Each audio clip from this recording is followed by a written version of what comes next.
Fala pessoal, tudo bem com vocês? Hoje nós vamos trabalhar uma questão muito interessante que envolve direito público e direito privado, que é a tipicidade dos crimes contra a ordem tributária, principalmente aqueles previstos no artigo 1º, incisos 1 a 4 da Lei 8.137/90. Esse artigo, pessoal, ele descreve as diversas condutas que podem ser praticadas para suprimir ou reduzir tributo e que são capazes de lesar o bem jurídico ordem tributária. Por reclamar lesão ao bem jurídico, esse crime é material e a sua consumação, segundo o STF, só ocorre com o lançamento definitivo do crédito tributário. Esse é o teor da súmula 24 do STF. Mas são apenas essas condutas que se subordinam a essa súmula? Não, gente. Os artigos 168-A e 337-A do Código Penal também são materiais e também têm natureza tributária. E o descaminho, que é crime material, também depende da Constituição definitiva? Não. O STJ considera esse crime formal e não aplica mais a súmula 24. Isso está lá no informativo 548 do STJ. Até aqui tudo bem. Mas aí eu te pergunto, quando se dá esse lançamento que tanto estamos falando e o que ele significa?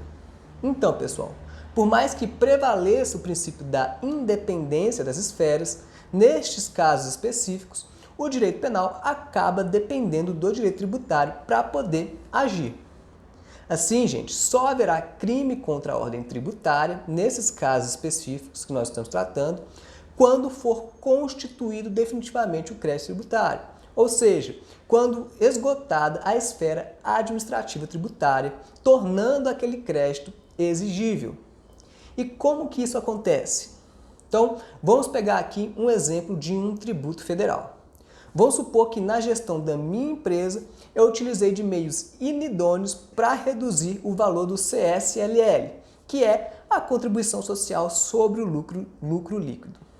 Essa minha operação ilícita, ela é descoberta pela fiscalização e aí o fiscal lavra um auto de infração, lança provisoriamente o crédito de ofício e me notifica para, no prazo de 30 dias, pagar esse crédito já com multa e juros de mora ou para impugnar o lançamento. Se eu faço a impugnação, eu suspendo a exigência desse crédito nos termos do artigo 151, inciso 2 do CTN. E aí eu dou início ao procedimento administrativo tributário, que também é chamado de PAT ou PAF. Então, vai ser no PAT que eu vou discutir a exigibilidade daquele crédito tributário. Esse PAT, gente, ele vai ser julgado por uma autoridade administrativa e contra a decisão dela é cabível recurso administrativo. Se a decisão final desse PAT for desfavorável a mim e aí não couber mais recurso, constituído definitivamente estará o crédito tributário. E aí, caso eu não pague o valor que já foi constituído, ele poderá ser inscrito em dívida ativa e cobrado judicialmente de mim. E na esfera penal, como que fica isso? No penal, gente, essa constituição definitiva do crédito permite, caso se verifique a ocorrência de supressão ou redução de imposto de forma criminosa, a expedição de representação fiscal para fins penais ao Ministério Público.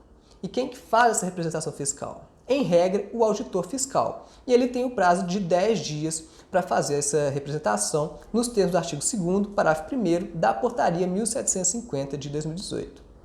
Nessa representação, o auditor identifica as pessoas físicas responsáveis pelo delito, já que pessoa jurídica não pode responder por crime tributário, os fatos que constituem o crime e as eventuais testemunhas que tenham conhecimento sobre o fato, caso, óbvio, tenha havido ali uma ação fiscal. Normalmente, pessoal, a representação fiscal ela precede a constituição definitiva do crédito. Entretanto, ela só pode ser enviada ao MP quando de fato ela tiver encerrada a discussão na esfera administrativa tributária. Isso está lá no artigo 10 da Portaria 1750 e 83 da Lei 9.430 de 96. Isso ocorre, gente, porque, como nós já falamos, não há crime tributário antes desse lançamento definitivo, por força lá da súmula vinculante 24 do STF. E só para esclarecer aqui para vocês, lançamento definitivo e constituição definitiva do crédito são a mesma coisa, são só terminologias diversas. Então, outra questão, e se além do crime tributário eu tiver outro conexo a ele? como fica a investigação e denúncia desses crimes se ainda não houve constituição definitiva do crédito.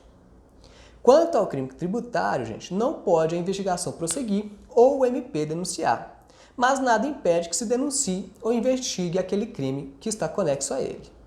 Isso vocês encontram lá no informativo 631 e 502 do STJ. Então, pessoal, para resumir tudo que nós já falamos aqui, só se tipifica crime material contra a ordem tributária quando constituído definitivamente o crédito tributário, ou seja, quando não for mais possível discutir a sua exigibilidade no âmbito administrativo.